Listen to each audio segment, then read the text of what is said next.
Hello, hello, my beautiful, beautiful Recovered on Purpose family. I am so excited that you are here for this week's episode of Guest Sundays right here on the Recovered on Purpose show. We have an incredible guest tonight. You're going to love this conversation. We have stories of success. We have stories of having hard times and success and how we can get through it in recovery. We love you guys. Enjoy the show and keep living Recovered on Purpose. The black represents the darkness from which we came. The white represents the light in which we now live. And the red represents the passion it takes to live Recovered on Purpose.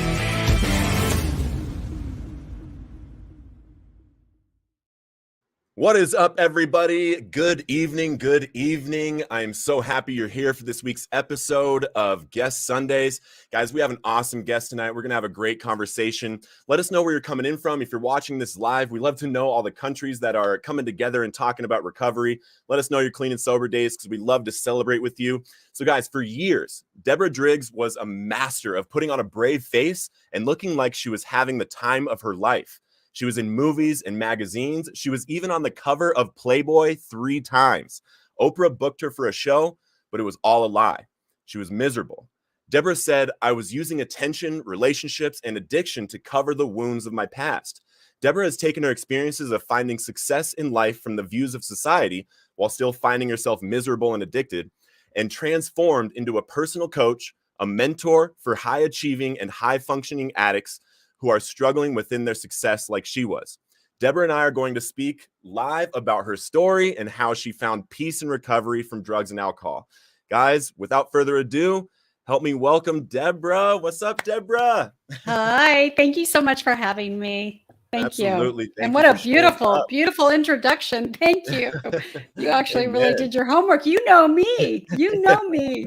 Yeah, I love your website. It's got a lot of info on there. It tells your story. It tells people where they can find hope. And, I think it's amazing. I think it's amazing that there's people that, are putting down the view of society on them, right? What society sees them as, to stand up and help people find recovery.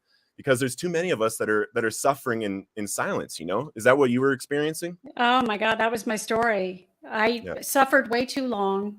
And, for over 4 decades was what I call just kind of pushing through a wall instead of going around it. It was like, let me just keep trying to get through this wall. And it was just so painful. And, as you know, with addiction comes jail visits, lockdowns, mental, breakdowns. It's like, and I kept trying, and then it would be like the denial poster would come up. Like, well, it's not really that bad.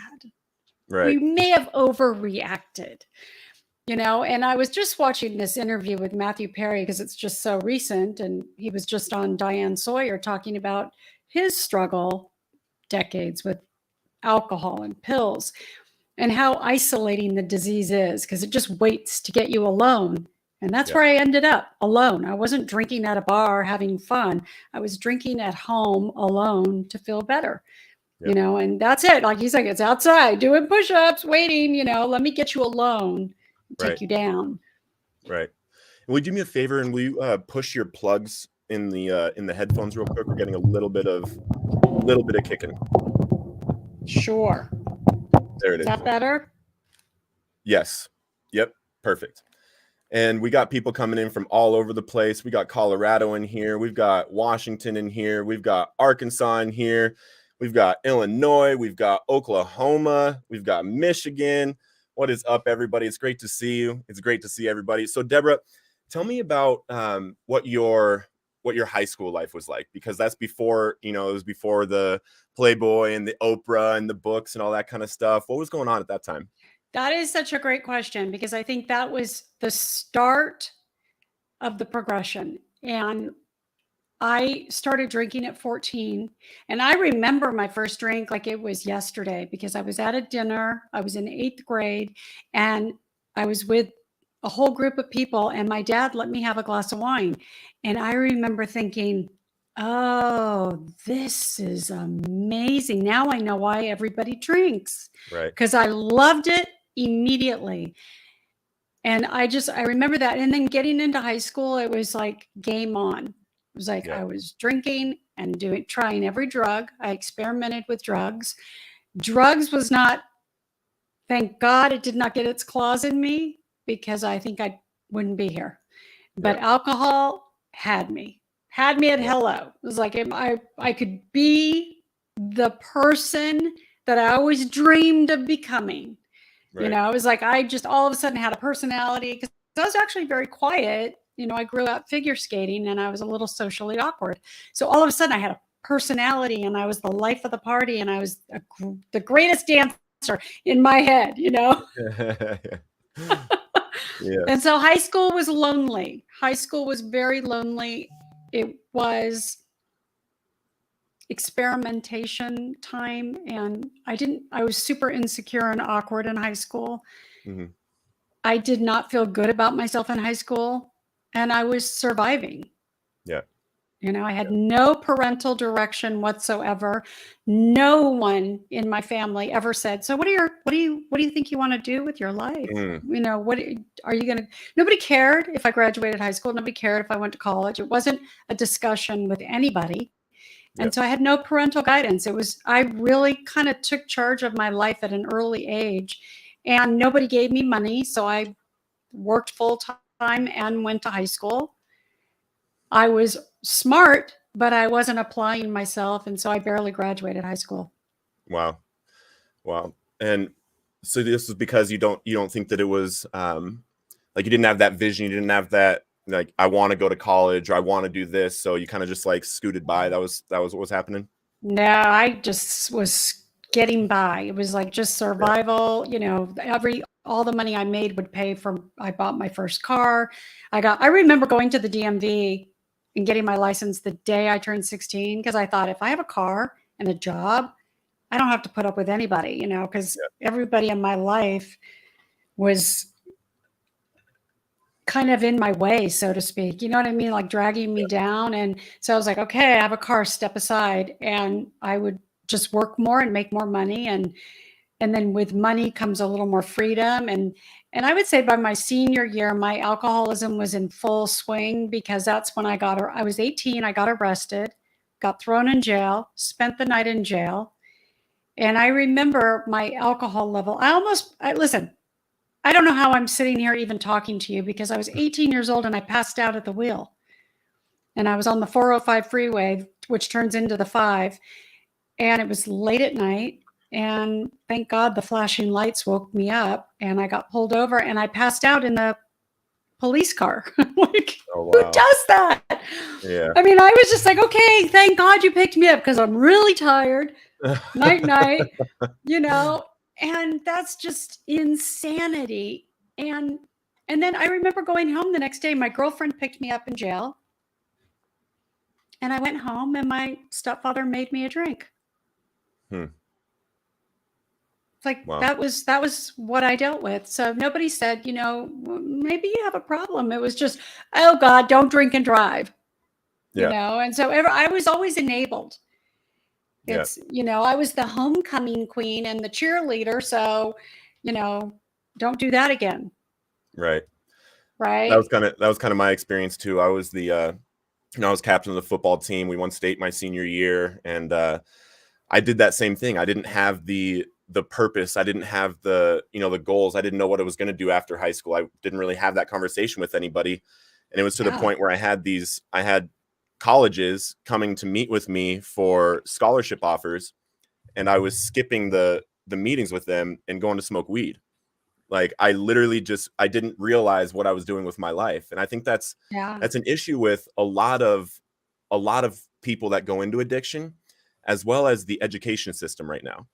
What do you think about the education system right now, and kind of that being something that should probably be instilled in kids when they're younger?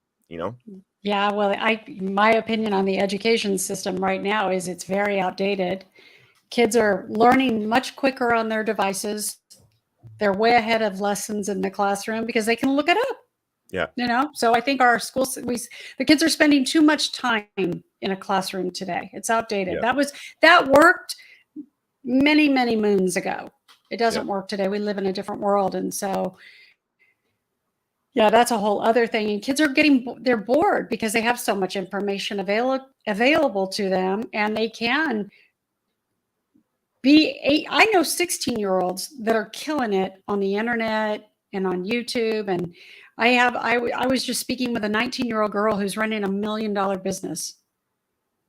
Yeah. So it's like She didn't we're learn that in living, high school. yeah, we live in a different, because you know why? Because she had guidance, and somebody said to her, you can be an entrepreneur and you can do whatever you want. 100%. And how great is that? That's the world we live in today. And that is a reality. Yeah. So, absolutely. Yeah. I'm going to have you unplug and plug your headphones back in again real quick.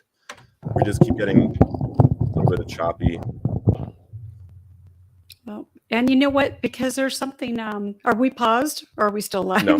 Yeah, it's all right. We're okay, just getting a little bit of sorry. Hold on. Let me see if I can fix this. Everybody. I think the microphone might be turned up too much. If there's a way to turn the microphone down a little bit. Because it sounds like it's redlining a little bit. But while you're doing that, yeah, I'm 100% in agreement. And part of the whole mission of Recovered on Purpose, and you guys can see this in the mission statement, is that we're going to go into, high schools. I've been speaking at universities and high schools and elementary schools. But the point of it is to add purpose to kids' lives, like make them start thinking about the future, about their life after school, about what they can do while they're in school, to start setting that up, to start looking for their passions and things like that. Because I think the conversation with kids is more important to have about what to do instead of what not to do. Because if we are talking too much about what not to do, then I mean, what does a 10 or 11-year-old boy do when you tell him not to do something? So sorry. He's going to do it. Oh, it sounds perfect now. Sounds perfect now.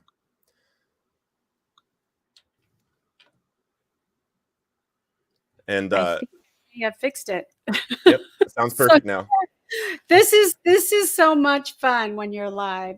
Anything it's perfect. It sounds perfect now. Thank you, audience, for bearing with me. Thank you. I needed that.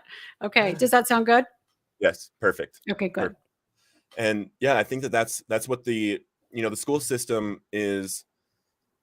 It was created. We all know this. It was created by people that were trying to get us to work in the industry, in the metal industries and the manufacturing industries and things like that. They were training us well to be an employee. Absolutely.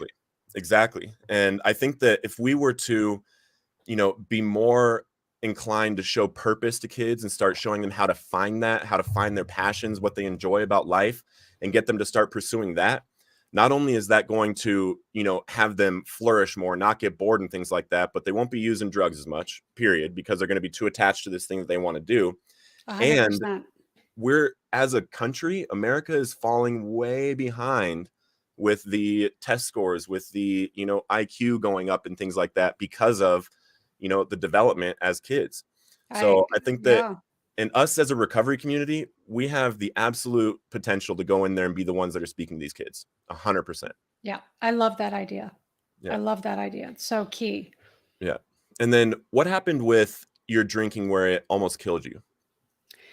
Well, in 2000, what happened was I was kind of a dry drunk for the 90s. When I was having kids and my kids were young, I wasn't partaking as much in my heavy drinking. And it wasn't until I was 40, got divorced, had 3 kids, didn't have a lot of money, and my drinking was like a rocket. It just progressed. And I found myself drinking every day. And I was in a lot of pain.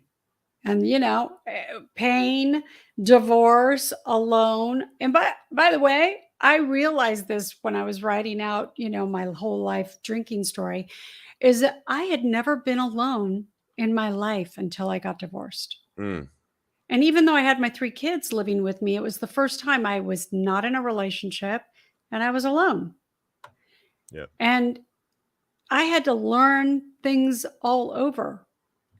I had to learn what I liked and all of that. And so I think that fear too really progressed my drinking. So in 2008, what really happened is I just did not know how to live. I did not know that I was an alcoholic. I did not know that I was suffering. I just thought I was really depressed and something was really wrong with me. And I didn't want to live that way. And I took a bottle of pills, washed it down with a bottle of vodka, and ended up in a lockdown situation and in rehab for 3 months. Wow. That didn't stop me. Yeah. That didn't stop me. You know, everybody would think, oh my God, finally you get sober in 2008. No, that was just the start of, you know, that just added more fuel to my denial brain, you know, the disease tricking me and saying, oh, you got 3 months rest. You Yeah. were just depressed because you got divorced. You're okay. You just need to get a job and reinvent yourself and you'll be okay. It's Yeah. not the drinking. Of course not. Of course No, not. no. What would you say to someone out there that is feeling alone right now? We've got Brady saying that he feels that alone. How would you tell someone to start? It's a lonely disease. Yeah. And the truth of the matter is you're never alone. You always have God or the universe or whatever it is you believe in. It doesn't have to be God. It can be the universe, it could be the ocean, whatever. So we're not alone. That took me a long time to realize as well. And today there is so much help available. Yeah. Even online. You know, Yeah. there's so many support groups online, and there's so many Zoom meetings. You can pop in on a Zoom meeting, Yeah. and you don't even, you know, the whole thing with any 12-step program, whether it's NA, AA, OA. I mean, I just looked it up a It's like while ago. 180. There Yeah. are 180 12-step groups. So if you don't want to identify as what you really are and you want to sneak into another one, it's all the same message. Yeah. So there's so many meetings, and I'm so sorry, Brady, that you're feeling alone. I understand that. I get that. What I've found to defeat loneliness myself is like really taking the time to get to know myself. And by that means, you know, getting out in communities. That means trying out hobbies. That means trying out activities, things that I want to do. Because while I try things, you know, I find out if I like that. I find out if, you know, if I go try basketball, which I've done, and I enjoyed playing basketball, but I wasn't really good at it. And I don't like not being good at things, you know, when there's all these people running around and shooting hoops and stuff. And I'm like, Right. like it wasn't me, but I enjoyed the process of getting to know myself. And then during the process of trying new things and trying new things and trying new things, I found a few things that I love. And when I have these few things that I really love to do, I can go do them. And once I got into a place where, you know, I knew what I was doing with my life. Like, I know what I'm doing with my life. I'm doing this. I'm sharing my story. I'm helping as many people as possible. Right. You're on purpose. Amen. Amen. And I have activities and sports and things that I do. When I know what I'm doing, I'm actually way more okay with being alone. Yeah. Like when I spend a lot of time alone, but I never feel like lonely. Wouldn't you say also that it's a practice? So Yeah. Brady, I'm going to speak directly to you right now. So I wrote a blog and it's called Practice Being Alone. Yeah. And I wrote that blog because when I did finally get sober, I felt very alone. Even going to a community or meetings or even like this, there's something about being very sober from the neck up that brings out that feeling of being alone. Yeah. And so I wrote a blog about it, and what it really being alone is a practice. And I agree 100% with what Adam just said, because you have to find something within yourself that you practice and that you practice being alone with. And so if you read that blog, I put a lot of ideas of ways to practice to be alone. And also, like now today, I actually really like to practice being with myself and taking myself on little adventures. Like, okay, Deb, we're going on a walk, you know, where I don't need the company. I love the company, but it was just a practice of being alone. Yeah. And so that's available. I just wanted to share that that's available. I did write about that because that came up a lot for me in my recovery, was that feeling of like, nobody's going to get this. I'm alone. And it can be frightening. Yeah. And it's at DeborahDriggs.com. Yes. Amen. So I got that up all for my you. blogs. And by the way, most of my blogs are written about recovery. Yeah. Amen. So anything that you're thinking about, if you're thinking about being alone or suffering or whatever the word, the adjective, just type it in and you'll find my blog on it, whatever it is. Yeah. And I even have a section called recovery. So if you just click on that section, there it is. Amen. And he says, I live in a community where there is so much support and meetings. I'm grateful to have what I have. I just need to get my head back in the game. Let's go. That's what I'm talking about, bro. Listen, get your head back in the game. But as addicts, we know that I had really good mindset when I was successful and working and all of that. The addiction is an obsession of thinking. Yeah. And so what we want to do is get our heart in the game. Our heart and our soul in the game, because our mind wants to trick us. Yeah. So get your heart in the game and listen, when I'm brutally honest with myself, it's 100% that I have an addiction and that I have to work on this every single day of my life. Yeah. When I'm not being honest with myself, I can tell stories, I can tell lies, I can make things up. So the first step is admitting, right? Admitting, just complete surrender. And Brady, when you're talking about getting back in the game, bro, I'm with you.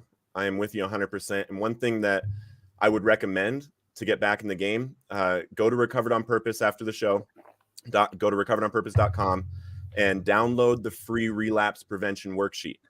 Basically, all we do in that relapse prevention worksheet is we remember where we're from.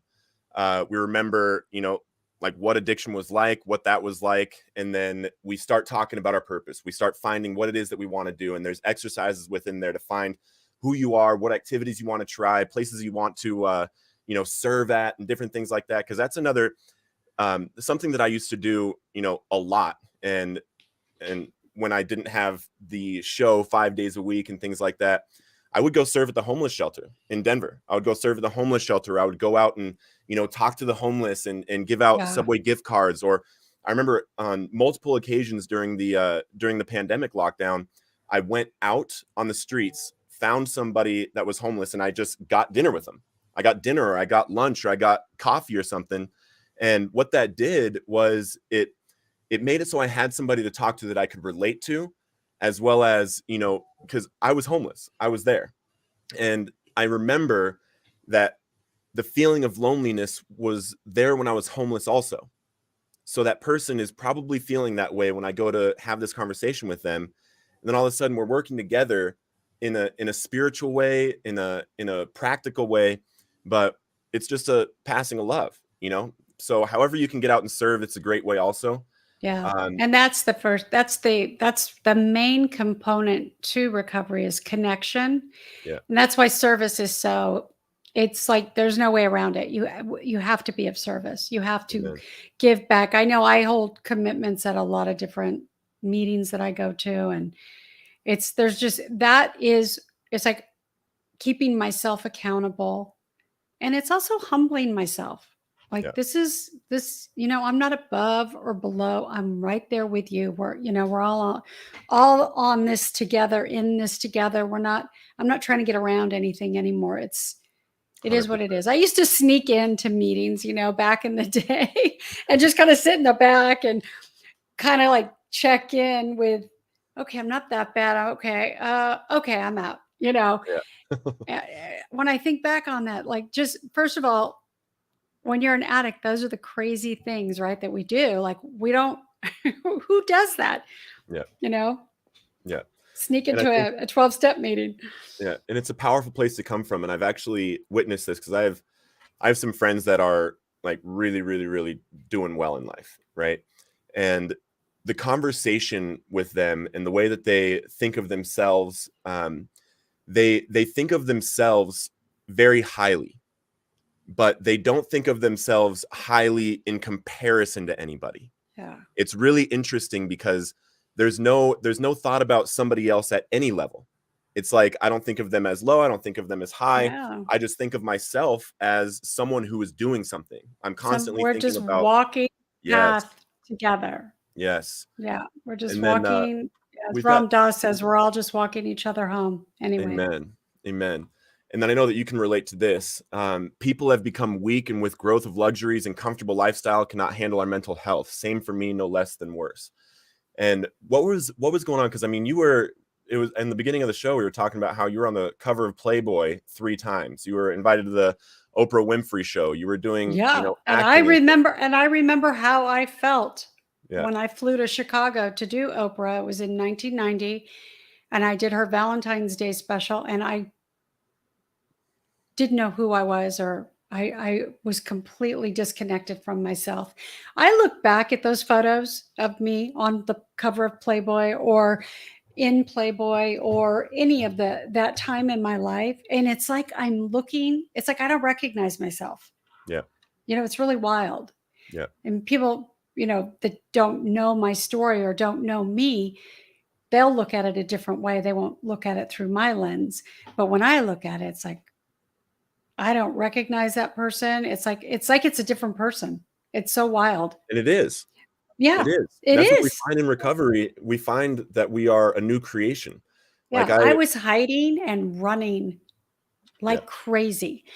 And it just became, the more attention I got, the more sick I got. Yeah. Yeah.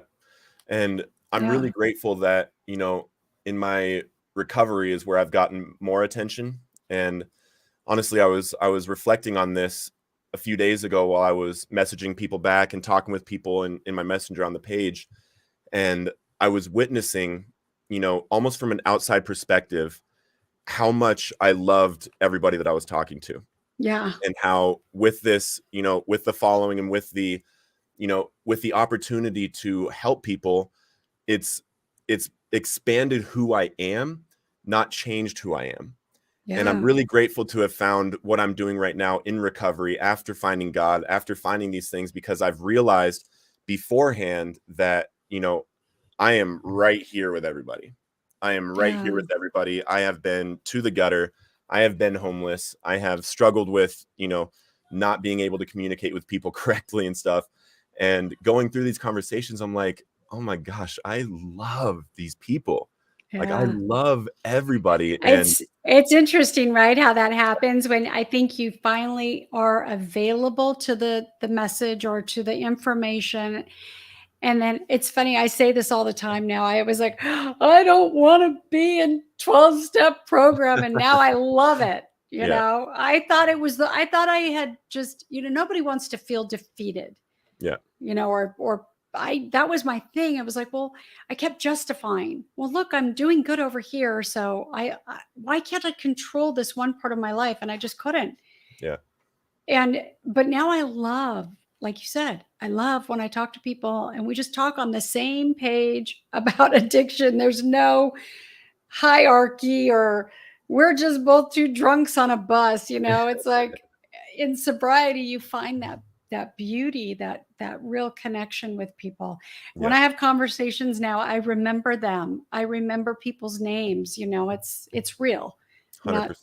And I don't have any false promises. When I was drinking, I was just always like, I get it, and like, false promising things and just over exaggerating and all that. It's just all nonsense. Yeah. And I think that, something you just said, when, we're all drunks, on this even playing field, right? And I also think when we find ourselves in recovery, if we hold on to an identity of who we were in the past, and, people that are really successful that never struggled with addiction or alcoholism or any of this stuff, I believe that every single person in recovery is on the same playing field as them now also. Yeah. And I believe that we should be afforded the same opportunities. We should think of ourselves in the same way that other people are able to think about themselves, that there's nothing holding us back anymore. No. Look, I used to stick a needle in my arm multiple times a day, unable to stop. And I'm not doing that anymore. It's been almost 5 years. In 7 days, it'll be 5 years that I haven't done that. And, I'm a different person than that. And the reason why I have this show, the reason that I have this company and this movement, is because I believe that the recovery community has so much talent in it, has so much intelligence in it, And we need to lift up the vibration of what we think about ourselves and about our community in general. Like Absolutely. there's personal development all over the place. There's companies, there's coaching, there's courses and all this stuff that we can do and we can consume and we can grow. And what we'll be able to do, the only thing it's going to do is make it so we can serve our community better. Exactly. That's Well, what it's all about. that's the best purpose of it. And I do know that as somebody who tried all that different stuff, I was that person that was like, oh, I'll just go to detox. I'll just go on a hiking trip. I will just go spend time at a Tony Robbins seminar. I'll go do Master Co. I'll go, I was always searching for somebody's program that would fix me and make me realize that, I needed to change. But what I realized at the very end of it was there's no program out there that's going to fix this. There's no vacation. There's no human being. There's nothing. It's just going to be me going one day at a time and really like locking my own self into a structured atmosphere, that's why I think the last rehab I went to was in Tennessee. And I remember leaving there thinking, well, now what? It was a beautiful, beautiful experience. Some of these rehabs I wasn't a fan of, but this one I really liked. And I thought, well, now what? What do I do now with all this information? Because it's scary. And that's why I think why they say that when people leave rehab, only 2% will stay sober. That's staggering. Yeah. So the work that you're doing and the work that I'm hopefully, attracting to people coming to me is like, okay, there's another option. Yeah. Right? Because there's not just one way for everybody. And so I want to make sure that anybody out there that's suffering that might be afraid to walk into a situation has other options. Like we were saying earlier to our friend Brady, like there's so many options and it's just being tapped into them and searching them out. Because I know a lot of people don't want to go to a 12-step program. They don't. I was just talking to somebody very close to me 2 days ago that was telling me that they thought they might have a drinking problem, but they didn't want to go to AA, Yeah. And so I said, well, only and there's a lot of other options, doesn't have to be AA. And that's what it should be, because we never know. Some people get sober and stay sober doing other things. So I have no judgment whatsoever about as long as people are sober from the neck up that need to be, that's all that matters, right? Yeah. 100%. 100%. Guys, we're going to take a quick commercial break and we'll be right back and we'll be going into some more recovery. Hey family, I have a couple quick announcements for you. First, if you didn't know, Recovered on Purpose is a 501c3 nonprofit with a mission statement to equip and empower addicts in recovery to share their stories with those suffering, to encourage and help addicts recover, and to share their experiences in the school system to deter the future generations from going down the path of addiction. We are currently looking for people who are interested in volunteering to help this mission move forward, and if you love this mission and the community and want to get behind it, send a message to the Facebook page to set up an interview with me. Also, some of you saw some of the graduates of the Recovery Speaker course being certified and getting paid to speak, as well as becoming best-selling authors. The course is open for enrollment again, and if you want to add impact and income to telling your story, learning directly from me, go to recoveredonpurpose.com after the show to book a one-time call with me so I can hear your story and see if you would fit in this new group of students. Right now, I want you to share this episode with your community to help spread the message of hope and recovery to those in need. I love you, enjoy the rest of the show, and keep living Recovered on Purpose.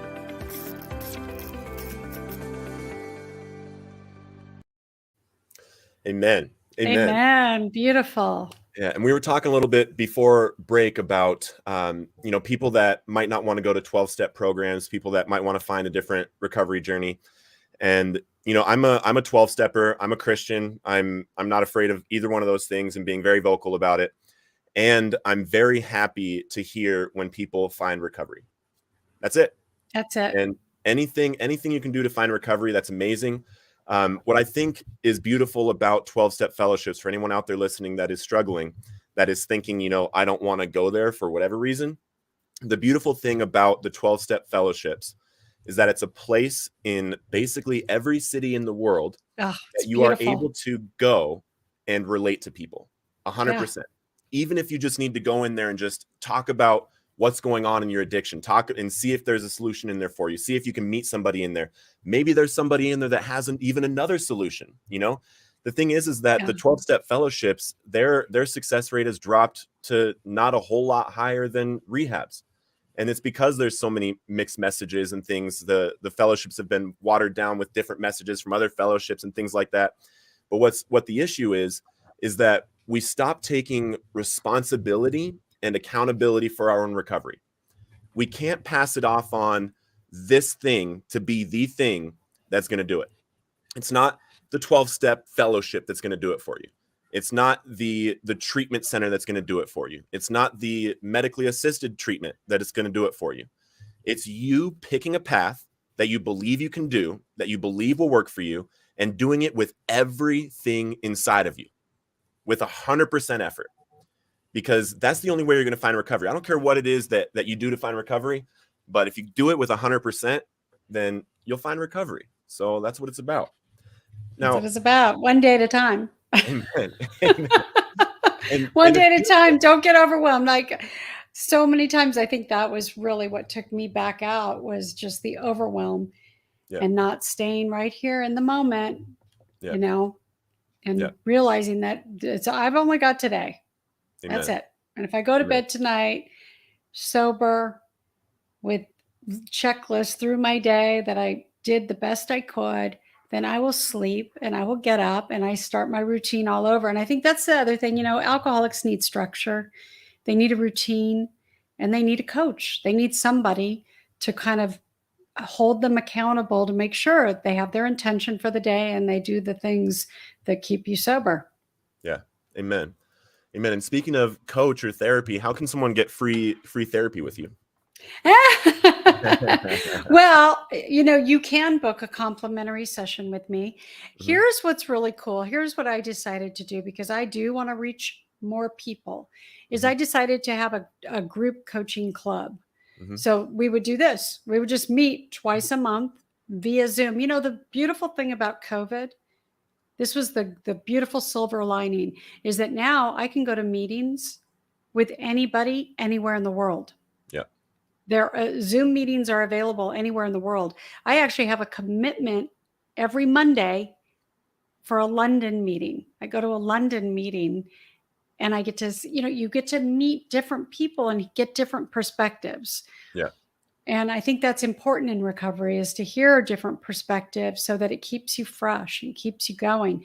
But anyway, yeah. So if you go to my website and you subscribe to my newsletter, every week I have some information about things that I'm going to be doing, but I'm going to be doing this club. And anybody who subscribes to my newsletter now today will be grandfathered in at this price of $49.99 a month. It's like 2 coffee days, really. If you think about it, it's ridiculous. So it's like, it's a no-brainer offer to do 2 months, 2 times a month of coaching. And I'm going to bring in guest speakers and people not just in, yes, of course, you're totally invited. And then not just people in recovery, but actual, you know, maybe a breath work expert or somebody that can talk about nutrition. And so I have all these resources that I want to have be available to people that want to show up on Zoom, that don't want to get on an airplane and go to the next seminar. See, I'm a coach to who I was 3 years ago.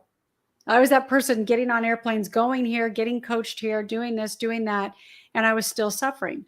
Yeah. So those are my people. They come to me and they go, "I've tried everything," and I go, "Great, you're my client, because if you've tried everything, I'm the last stop, really." Yeah. And so I have all the resources, and so that's kind of what I'm doing. Amen. Also, I wrote a chapter in a book called "Here Comes the Sun." It's a chapter called "Suffering Quietly." And I wrote that chapter to be public about my addiction so people would know. I think it's really good to be very upfront about that, so people know if they decide to coach with you that you do have an addiction that you struggle with or that you are in recovery from. Yeah. And so anyway, you can read my chapter for free. So if you are listening right now and you're not sure if you're whatever it is that you're suffering from, whether it's food, gambling, sex, alcohol, drugs, read my chapter. It might make you think, that you don't want to suffer for as long as I did, because it was, I think back, people always ask me, what is your biggest regret? And my answer is always the same. I wish I would have gotten sober sooner. Yeah. Yeah. All the heartache and all the pain and all the suffering and all the crazy insanity, just have it stop. Yeah. Because when you do get sober, it stops. There's relief. Yeah. Well, what do you think? What do you appreciate most in life now that you're in recovery? Everything. Honestly, I first thing I say in the morning when I open my eyes, good morning, God. Thank you. Thank you. Thank you. Like, that's how I start my day. Yeah. Like, I just oh my God, I get another day. Oh my God. Because I really shouldn't even be here. So thank you. Yeah. I don't know why I deserve this, but thank you. See, if I start my day that way, there's a really good chance I'll have another sober day. 1, 2, it sets me up with, okay, we're good. We know the routine. We know what comes next. I get out my little books. I do my readings. I say my prayers. And then I have my routine, and I don't deviate from it no matter where I am or what's going on in my life. That's like the first thing I do in the morning. I think that sets me up for huge success during the day, because I go, okay, what is your routine? So I wake up, good morning, God. Thank you. Thank you. Thank you. First thing out of my mouth. And then I have 4 books that I read, like there's a courage book. Spiritual practice. Yeah, like all spiritual practice books that I read out of Daily Reflections, The Awakening, yep. And and then I read little things out of the book, the main book, the Bible, and then I say my prayers. Yep. Please direct my day with sober thinking. Amen. I don't want to drink, so help me to find the strength to stay away from a drink. Whatever that prayer looks like for me in the moment. And then sometimes if I'm feeling upset about something, I might pray about that. Please take this away for today. Yeah. I don't really want to dwell on this, so could you please remove it just for today? I'll take it back, but could you just for today just put it on pause? Yeah. And I say my thank yous. I say my please forgive me's. And then I have, my personal routine, which is, I drink my hot water with lemon. I take my supplements. I make my bed. Yeah. I, do all those things that seem like that's, of course, you're going to do all that. No, it's not, of course. Exactly. Let me tell you something. It's not, of course. Yeah. And, people would say, you really have to map that out. I'm like, oh, hell yes, I do. Yeah. Yeah, I have to map everything out. Everything is scheduled. Everything is, even my work day now. And I have one day of my week that's just dedicated to recovery, where I know that's my 3 meetings a day, talking to other people in recovery day. Not that I do that every day, but this is the main focus of that day, because I feel like my recovery deserves 1 day a week. Yeah. Amen. And I think it's the reason why I asked about what your routine is because I think it's extremely, extremely important for people, anybody, but especially people in recovery, to have that routine. Because when we were in our addiction, we had a routine, even though we didn't realize it, even though we didn't look at it like that. If you think back to how you used to even call your dealer, or where you used to pick up from, how you would go pick up what you needed to use, or, if you went to the liquor store or whatever, where you went to use, all of that is actually ritualistic and a routine. So our brains have been wired to be built on routines, to be fixed on routines that take us to these goals that we have. Our goal used to be to use or to drink or to feel a certain way. And now in recovery, if we build up these routines, we're going to be able to build up towards these dreams that we have. Routines equal dreams. Let's go. Let's go. Let's go. That's new. Let's You can go. take that one with you.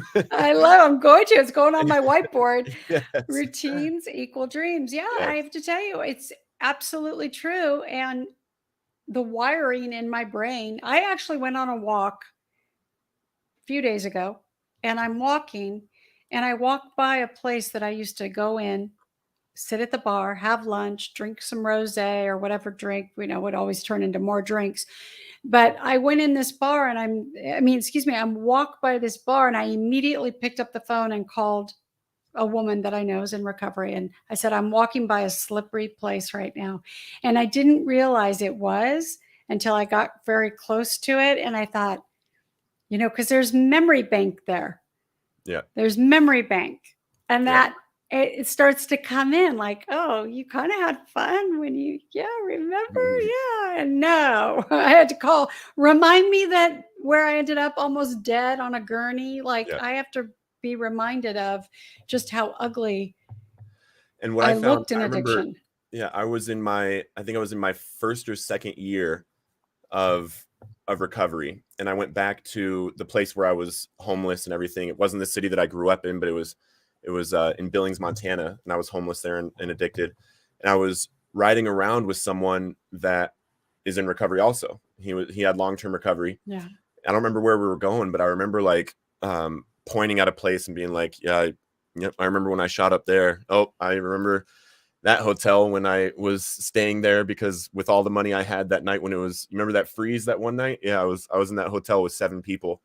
Yeah, and I was like pointing out all these places that I was using drugs and things. And he's just sitting there listening and nodding and driving. Yeah. And then he was like, what's beautiful about recovery? Soon you'll have so many memories in your recovery that are amazing sober memories that those memories are wiped off. Yeah. Those memories are wiped off. And I've had that experience now. Whenever I go back to Billings, I have these memories of, when I spoke on the rims and there were 1,500 people there. And then, the next day, my drug dealer from, 3 years ago messaged me and said, hey, I saw you speak. I was just wondering, how did you do it, dude? How'd you do it? How do you find recovery? And then, have these other memories of, being able to be the best man of my best friend's wedding, and being able to be there. Yeah, And beautiful. These kinds of memories, when we live in recovery, one day at a time, doing our best potential for that day. And it doesn't mean that we're fighting alcohol or drugs one day at a time. It means that we are literally living our potential one day at a time. And if we're doing that, drugs and alcohol aren't even in the thoughts anymore. We're literally like moving and shaking and doing these things that we want to do with our life. And it's a beautiful thing. And anybody out there that's in early recovery, it's okay to be thinking about, avoiding triggers for a while. It's okay to be thinking about avoiding. I would say for the first year. Yeah, exactly. For the first year, for sure. Exactly. And while you're avoiding those, you're building up a foundation and a spiritual insight into yourself before you're able to go wherever you want. I live in a different country, and I'm basically the only person that's sober here. I have a sober community. I have a fellowship here and stuff, but I have a lot of entrepreneurial friends, and we get together and we do things, and there's drinking and things. And it's just, I'm able to be there now because I have purpose.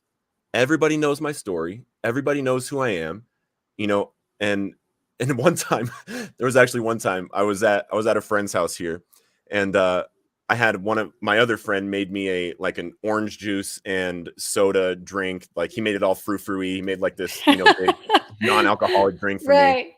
And then my other friend walked in, and he like opened his eyes all wide. He was like, "What are you doing?"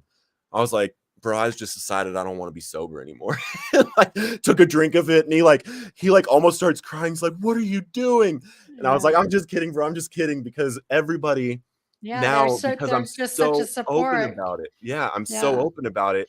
Even people that are drinking, are supportive. But we have to get to that place. Obviously, we have to get the spiritual program in. We have to be, working towards our passions, because once our passions are more important to us and are able to give us better feelings than drugs and alcohol, nothing's taking us back to drugs and alcohol. And that takes time. Yes. That definitely takes time for anybody that's listening. Yeah. Definitely doesn't happen overnight. Yeah. If it did, more people would stay sober. Oh my gosh. Oh my gosh. I remember right? I was probably able to get one day, maybe 50, 60 times in my recovery or in my addiction. Get one day. If I could make that one day be the day that I was able to get sober, everybody would get sober. Yeah. Everybody was able to get sober. So I had a lot of time. I wasn't in recovery, but I just wasn't drinking or using, but I was miserable. And I look back on that time too, because if that's a really important thing to look at as well, because I know a lot of people that don't drink, but they're not super happy and they're not super comfortable in their skin. They're just not drinking or using. And so I don't want to have that either. I really want to enjoy life, and I want to have some type of collaboration with people and all of that. So amen. And Pam says, I point out places to my service dog when we're driving by, like a house or something, and something crazy that happened there, talking to my dog. Yeah, exactly. I love it. And by the way, they get it. They totally get it, and they know. 100%. Yeah. My God, so cute. who's your worst enemy, Deborah? Oh, who's me for sure. You. What do you mean by that? Oh, I am the hardest on myself when it comes to everything. Yeah. I'm the most, I'll take the bad out and just beat myself mentally. I think that I am definitely my worst critic, my worst enemy. I'm the one that, I will sabotage. I will blow up my life. Nobody else will, And by the way, it's interesting because I've had people come in and out of my life that have not been kind and have said horrible things. And obviously that's life. Yeah. And because of the business I was in and the attention I got, that a lot of people could be jealous of that. Right. Yeah. And so I had stuff like that happen throughout my life, but now I really used to take that to heart and take it so personally, but now I don't. My first thought is, oh, they must be really in a lot of pain. Yeah. Where in the past I would take it so hard if somebody said something about me or my behavior or the way anything, I would take it so personal. But today, no. Today, my first thought is, oh God, they must be in so much pain, because I get it. Yeah. Yeah. I don't take things as personally as I used to. Yeah.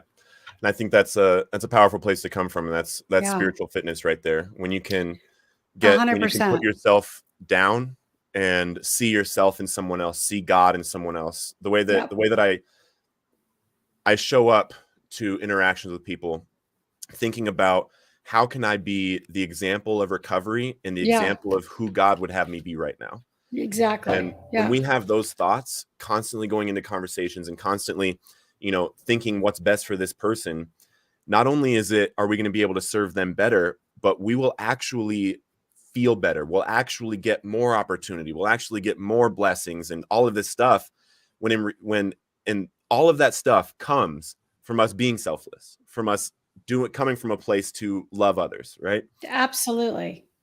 So yeah, I'll share a story about service, because I really do think service is the key for recovery in any type of recovery.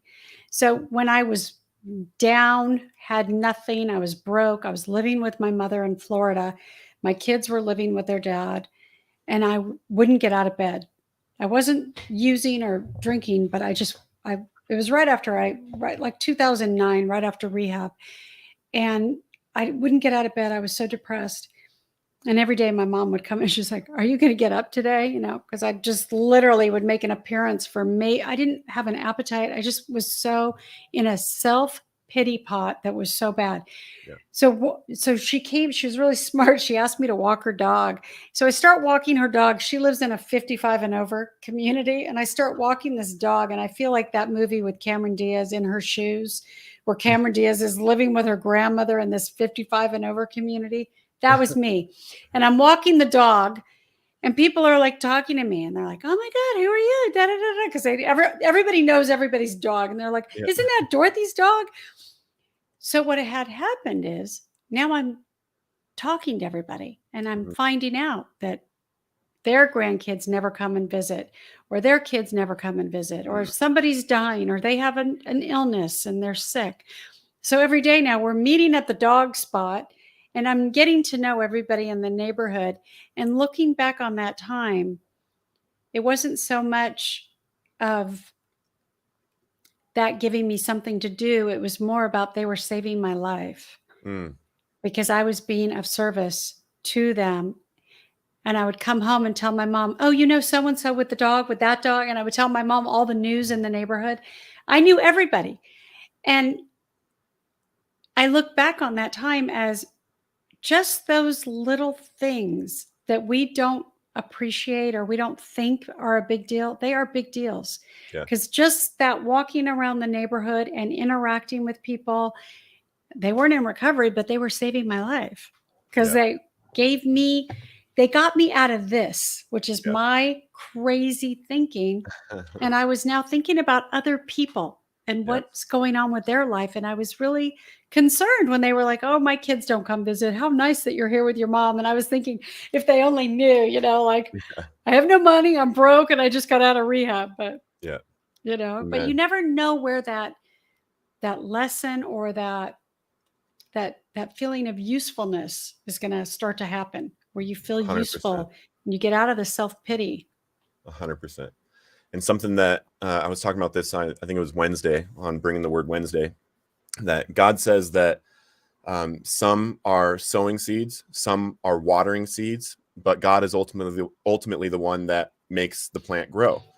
And if we look at everybody that we're talking to that's struggling in addiction, if everybody in this community realized that we may not be the person that is supposed to be the sponsor who gets this person clean or the person that takes this person to treatment, but if we talk to everybody that's struggling as if our wisdom, our know-how, our personal knowledge is either planting a seed or watering a seed, and then we have faith that God is going to help them find it, instead of like bashing something into them and trying to be the one, you know, we could work together as a community without actually even communicating about how we're working together. If we would stop thinking that I'm right, that is not the way to go about it. Because I'm guilty. For the first like at least 12 months of my recovery, probably upwards of 18 months, I was a basher of doing the steps in 30 days or less because it worked for me. It worked for me. I read the book every single day with my sponsor and it worked for me. And I figured if it worked for me, then it must be the only way because nothing else worked for me. And I tried everything. And I tried everything. And see, that wouldn't work for me. Right. Because I moved slowly, you know, I couldn't cram all this in 30 days. Right. You know. But both of our messages are necessary. Absolutely. They are 100% necessary. Because if I'm sitting in a community and I'm talking about how I did it really quickly, and then you come up next and you're talking about how you did them, you know, and you did them at this pace and this is how you did them. Maybe somebody, you know, feels in between, or somebody's like, okay, well, maybe the solution isn't doing them really fast or doing them really slow. Maybe the solution is just doing them. Just doing them. Right. So tell us about your book while we still have some time together. So I talked about the chapter I wrote, but then I just on October 25th launched a book called congratulations. Thank you. I'll grab it. It's called Son of a Basque. It looks like this. I don't know if you could see it. Son of a Basque. So this was a manuscript that my grandfather wrote, and he wrote it over 40 years ago. He died in 1998. And then in 2017, I went to Florida to be with my grandmother before she died. And when we were cleaning out my grandmother's house, this was the only thing I took from the house. I found it was in the garage. It was in a box. It was just a bunch of papers, like typed papers. And I really didn't know what I was taking. I just knew that it was papers, and I wanted time to go through them. So I shipped the box to LA. And again, it sat for a couple of years. And in 2019, I opened the box and I started to read what was in the box. And I thought, wait, what? Like the first chapter had me at hello. Wow. In a big way. And a lot happens like right off the bat. But first of all, I was really close with my grandparents. My mother's, these are my mother's parents. I grew up with them. I stayed at their house every weekend. I was the first grandchild. I was, so I was very close with them. And when I started to look at the papers in the box, basically they were typed and they were kind of faded. You know how paper turns yellow and they were out of order. So it took me like a month just to kind of make it so it made sense. And I didn't know this man. It was astonishing to me that every time I read more and more, I was like, wait, what? So I decided that no matter what, it was going to be a book. It also showed me that generational trauma is huge. And that sometimes we have emotional stuff that we carry that we had nothing to do with. Yeah. And that became very fascinating to me and something that I really wanted to explore and learn more about. So when I really started to edit and work on this book, I decided that I was going to work with somebody who would heal me emotionally in the process. So I worked with this woman that kind of worked with me emotionally, and it was wild. I went through a lot of emotional roller coasters working on this book because it's a journey of somebody that you think you know. They're no longer here, and I'm trying to make it into a book, Yeah. And so that's why it's a historical fiction based on his life, because he's not here. And so then I started writing articles on the importance of writing down your life for generations to come, because this book is super important to me now. Yeah. Because not only for me, but for my kids' kids, their kids. Now they have a little roadmap into what one person's life was about in their genealogy. Yes. And how for generations to come, that's super important. And how I wish, I write about this all the time, how I wish I would have taken the time to write down things about all my grandparents and taken the time to get to know them better. I can't believe that I don't really know anything about my grandfather's family, and he's one of 8 children. And so, if I could just go back and have like a whole day with him, where I could be like, okay, so I read this part in the book and get like more information, especially about his love for the Basque Country, because he was not born in the Basque Country, but his family is from the Basque Country. So he felt this very intense, powerful love for the Basque Country.